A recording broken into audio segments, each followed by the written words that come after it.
Well, welcome to this lunchtime talk, where I'll try and give some insights into the design process for our soon-to-be finishing Trembling Museum.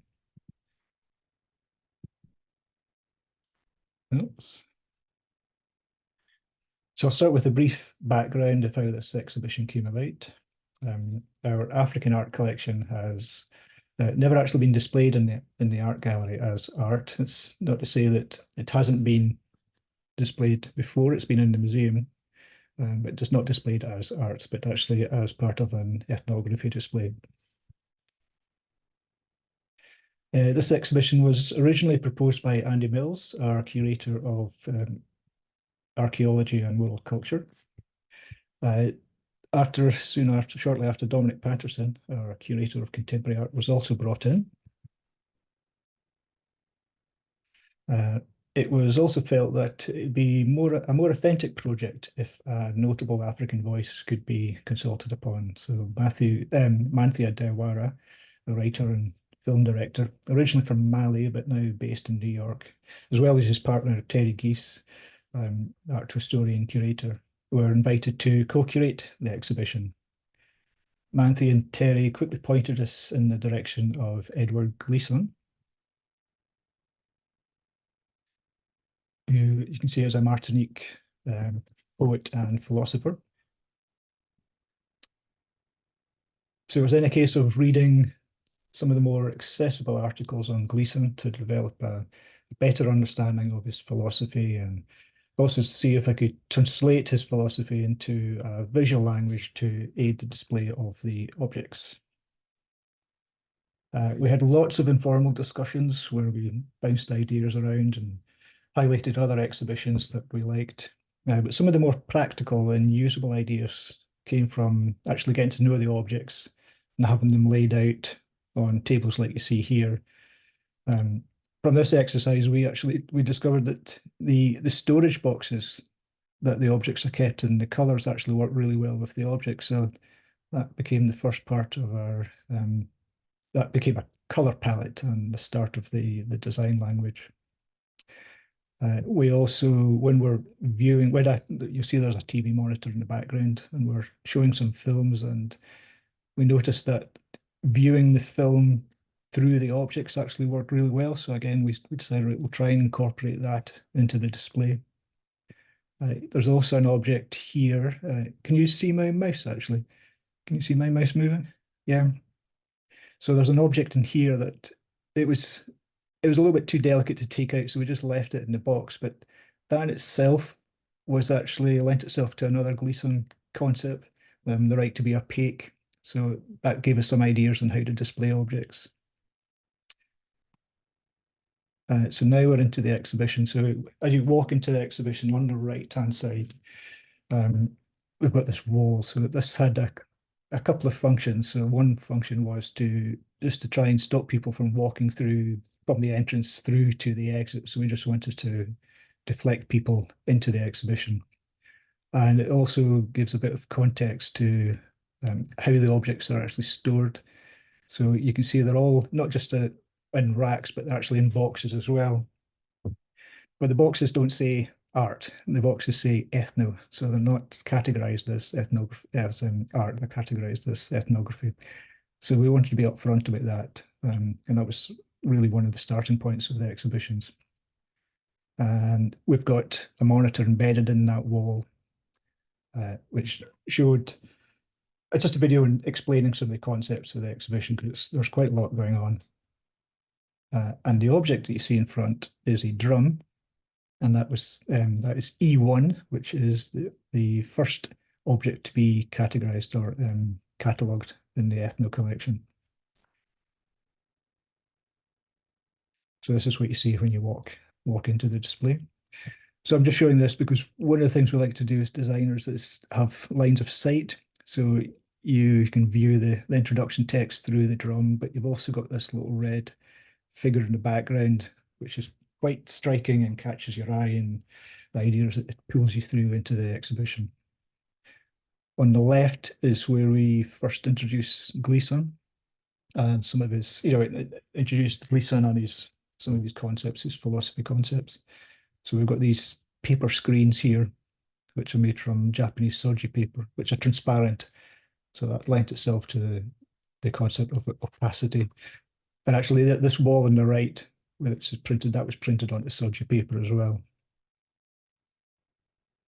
And here we are in this space. So one of the influences on Glissant was an event that took place in 1902. It was a volcanic event, Montpellier, which, as you can see, it destroyed a town.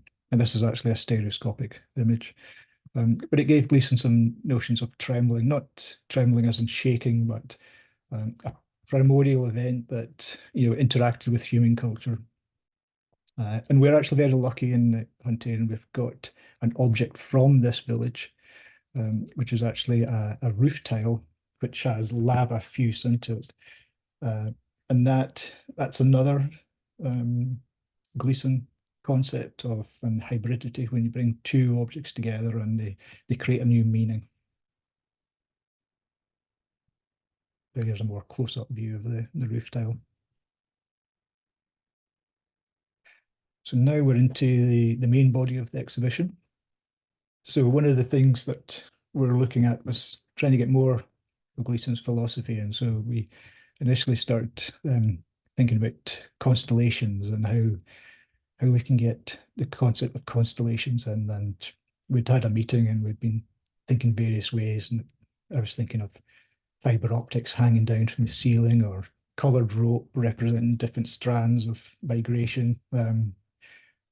But then we sort of took a step back, and Glissant had started from the point of the islands and archipelagos and got to constellations. So we just thought, well, why don't we just take it back to islands? So what we have here is island displays, and then introducing different. Each island would have a different Glissant philosophy. So we've got opaque, and as you move around, the islands slowly evolve. They change colour slightly, different configurations. So how do we get to this? So we started off. So here's one of the first iteration of island concept. You can see it's quite blocky. There's quite a lot of build, and it's quite a lot of structure. It's a lot of material as well. And we think, well, what are we going to do with all this MDF material at the end of the exhibition? It's going to be difficult to reuse it. And then here's the second iteration where it's a bit more modular. There's a bit more uniformity. So it's about 1.2 square meters each side. And that would have worked quite well, but we also wanted to display the objects at the height that they were used. So that would have meant that we'd have had really quite tall, elaborate mounts to raise the objects up. So then I thought, well, why don't we just raise the islands and have them more like floating islands? So they look a bit like tables, but I was conscious that we didn't want them to look too much like a table, because that would be distracting. So they're more like a slab. And then I started thinking, well, because we've got a slab, it's quite deep, so we could make that a tray. And then these legs, we could make them demountable. So that at the end of the exhibition, we could dismantle the legs, turn the tray upside down, put the legs inside the tray, and then we've got storage. So maybe we could actually reuse these items. So it was a more sustainable approach. And in the museum world, we're conscious of environmental concerns, and so we need to try and be a bit more sustainable. So that worked for me, and I thought, right, let's develop that a bit further. And here's the SketchUp model of what we ended up with. So you can see I've got some text in there. We've got some objects placed in. With this concept, we're dealing with opacity, or the right to be opaque. So you can see the little box here, and you can see there's an outline of a figure. There's some monolith slabs, which you're not really getting much. But so it means that just like an island, you've got to navigate around the island to get an understanding. And here's our mock-up in the workshop. So we started off with red pine legs, MDF base, oak frame. And here's some of the islands being constructed. So we ended up with ash legs. So the ash is the hardwood. It's relatively neutral in color. There's not too much figuring. So we can, it's not going to be too distracting in the space. And it's very durable as well. So we knew we could keep those legs and reuse them for years ahead. And when we redeploy these trays, we can just change the paint color.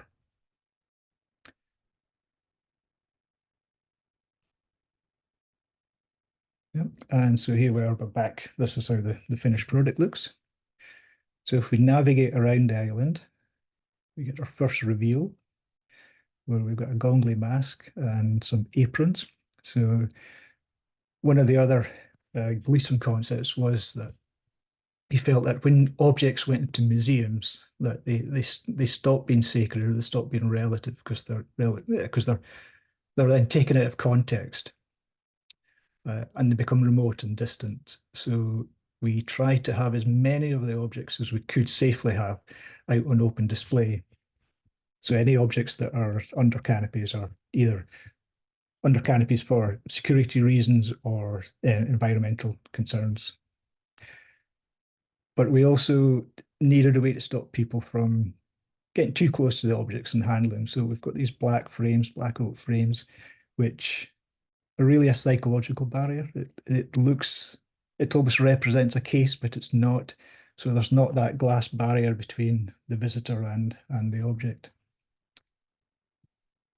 And if we navigate around again, we see here we have a king with his entourage who are all dressed in French colonial outfits. So that idea came from viewing the object in its box. And so what we did here was actually turn the box into this transparent stodgy paper. So again, it gets across that concept of opacity. You don't need to see the whole object, and actually not seeing all the object actually adds, it creates a bit of mystique, and it's that right to be opaque, which is what Glissant was interested in. So this was a bit of a challenge. This was a struggle at one point. So I think, if I remember rightly, we'd pretty much solved all the other design issues. But the issue was how to display these objects using the same design language with the black frames. And I tried various ways, but the black frames either meant that you were too far away from the objects to see them, or the black frames couldn't actually provide enough security because they're really small.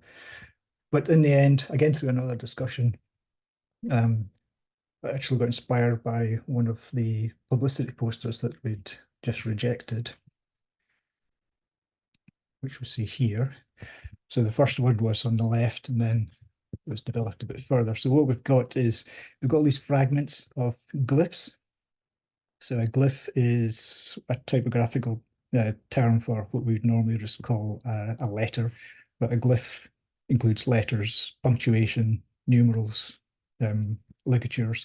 So we've got these fragments of glyphs raining down, and as they come together, they create a new meaning and a new understanding, which is Trembling concept, another one of Glissant's. So this is where I was thinking, well, we could just have all these little Bamako objects, figures raining down, coming together. And originally we were going to have a quote along there, but I think by the end we'd had enough quotes in the exhibition, so we just left it as it was. So here we're on Island 2. So I think here you can see quite clearly we've got all the objects ranged quite high up, but it's really how the height at which they were used at. So you see the gongli mask here, the aprons, another mask. And you can also see that where we were viewing earlier on, showed the picture of the objects and the TV in the behind. So this is how we managed to incorporate that in. So we've got the monitor here embedded in the center of the island, and you view the content with surrounded by the objects.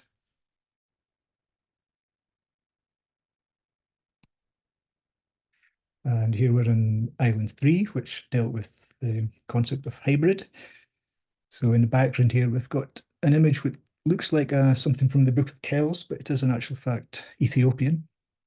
So it's taking different cultures, bringing them together and creating a new understanding. I was quite interested in these figures on the right here. So we've got this was done in a workshop. So we've got or a studio. So we've got the master, and then with these were produced by his apprentices. So that I felt that well, that could lend itself to the concept of bringing objects together and creating a new understanding. So that's how we ended up with this poster. So you can read this in various ways. You could say, so this is the first object and it's trembling and it's coming apart and you're seeing all the different components that make it up. It's almost like light separating or color separations. Or you could view it as these are objects coming together, fusing together and creating a new understanding. And this is the reverse of Island 3. And here's another little trick. So again, you come in and you see the back of this figure, so you've got to navigate around it to see the front, but it's also facing the exit. So even if you do come in to the exhibition through the exit, you've still got a stunning object with a background, and then you can start navigating your way around.